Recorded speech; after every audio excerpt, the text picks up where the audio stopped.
آج ہم کروڑوں ہیں تو کرتے ہیں غلامی. اور آپ سمجھ رہے ہیں میری بات کی آپ حمایت کریں گے جو کہ یہاں بیٹھنے والا یا کھڑے ہونے والا ہر شخص اس پریشانی سے دوچار ہے. یہ جو قوم مسلم غلامی کر رہی ہے یہ اپنی ہی قوم میں چھپے ہوئے دلالوں کی وجہ سے, اپنی ہی قوم میں چھپے ہوئے دلالوں کی وجہ سے. اور حال یہ ہے قوم کے جوانوں کو پکڑوانا بھی ان کا کام ہے, لسٹ بنانا بھی ان کا کام ہے, پھر پیسے فکس کرانا بھی ان کا کام ہے, پھر پیسے لینا بھی ان کا کام ہے, آدھے آگے بڑھانا اور آدھے اپنی جیب میں ڈالنا ان کا کام ہے. ایک کپ چائے مل جاتی ہے, کاندھے پہ ہاتھ رکھ دیا جاتا ہے تو یہ سمجھتے ہیں نہیں ہماری بڑی عزت ہے, پریشانی ہوگی مارا جائے گا, ہمیں چھوڑ دیا جائے گا. میں کہتا ہوں اے میری قوم کے چھپے ہوئے دلالوں, جب مارا جائے گا تمہارے لیے ریڈ کلر کا کارپیٹ نہیں بچھایا جائے گا.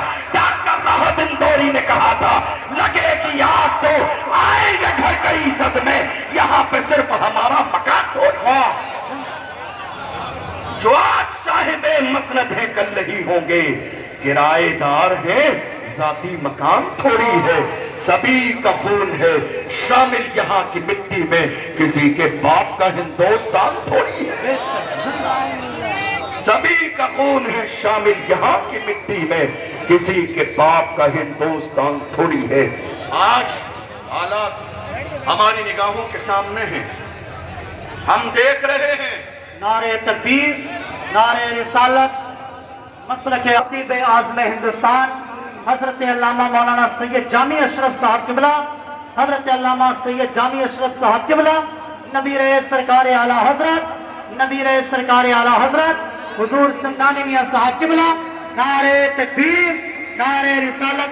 دیکھیے حضرات, پیر طریقت رہبر راہ شریعت خطیب ہندوستان ناشر مسلک اعلیٰ حضرت شہزادے سرکار مولا کائنات حضرت علامہ مولانا سید نبی رئیس سرکار اعلیٰ حضرت پیر طریقت شیخ کامل حضرت علامہ مولانا عمران رضا قادری عرف سمنانی میاں صاحب قبلہ کی آمد ہے. آپ رخ زیبا کی زیارت کریں. ماشاء اللہ تعالیٰ سید صاحب قبلہ کی بیٹھ جائیے. یہ سے آتے ہیں تو جو ہمارے جو ہے مخدوم ہیں, جو مولا کائنات کے شہزادے ہیں, جن کا تعلق اہل بیت سے ہے, ہمیں اور آپ سب کو مل کر ان کی مہمان نوازی کرنی چاہیے. آج بس میں اپنی بات 2-4 منٹ میں مکمل کرنے لگا ہوں. میں صرف یہ کہہ رہا تھا کہ دنیا کی ہر قوم کا سب سے قیمتی سرمایہ اس قوم کے جوان ہوتے ہیں. دنیا کی پیغام دے رہا ہوں آپ کو, بس سن لیجیے آخری باتیں.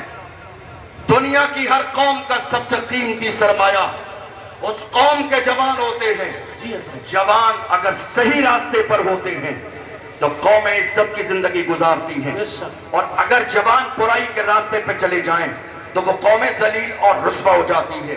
حیرانی کی بات یہ ہے کہ یہ قیمتی سرمایہ جوانوں کی شکل میں بڑی تعداد میں ہندوستان میں ہمارے پاس موجود ہے, مگر افسوسناک صورتحال یہ ہے کہ ہماری قوم کے جوان کہاں ہیں.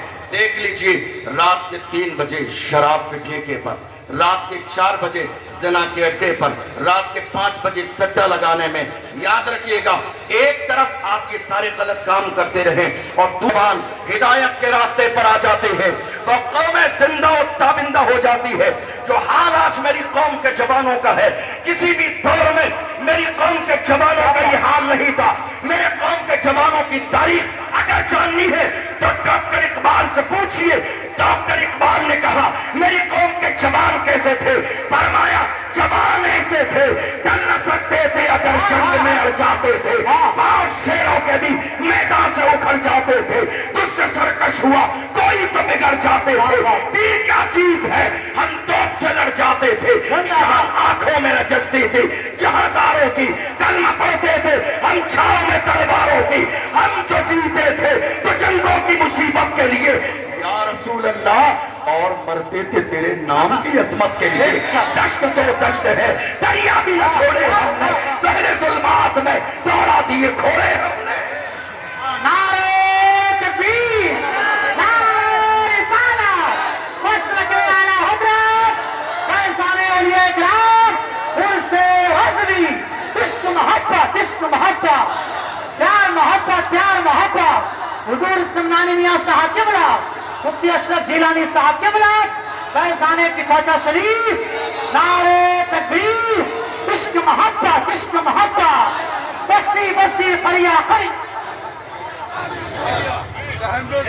تمہارے لیے، تمہارے لیے، تمہارے لیے، تمہارے لیے، تمہارے لیے، تمہارے لیے، تمہارے لیے، تمہارے لیے، ہماری زبان یہ سرکار کے لیے تو ہمارا جینا کامیاب، اور ہم سرکار کے لیے مرے تو ہمارا مرنا کامیاب۔ میرے حضور تعالی شریعہ میرے صحابہ بڑے ابا فرماتے ہیں زندگی یہ نہیں ہے کسی کے لیے، زندگی یہ نہیں ہے کسی کے لیے، زندگی ہے نبی کی، نبی کے لیے نہ سمجھ مرتے ہیں زندگی کے لیے، اور جینا مرنا ہے سب نبی کے لیے۔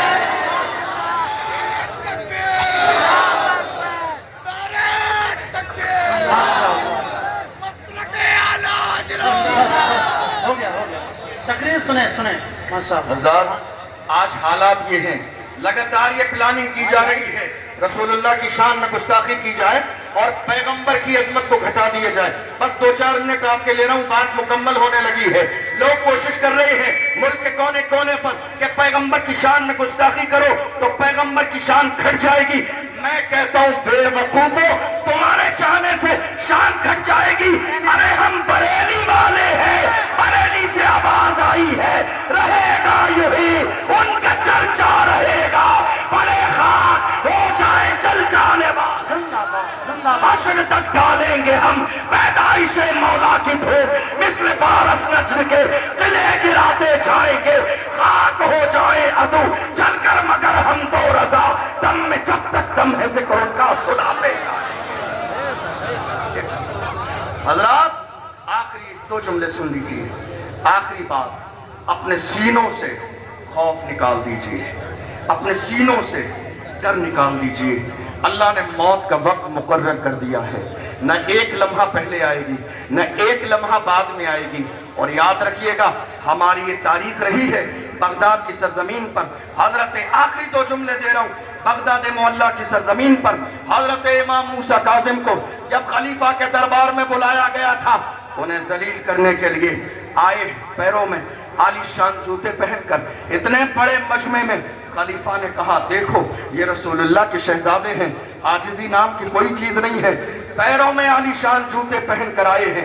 توجہ ہے آپ کی، آخری جملہ توجہ ہے آپ کی، کہا دیکھیے پیروں میں عالی شان جوتے پہن کر آئے ہیں۔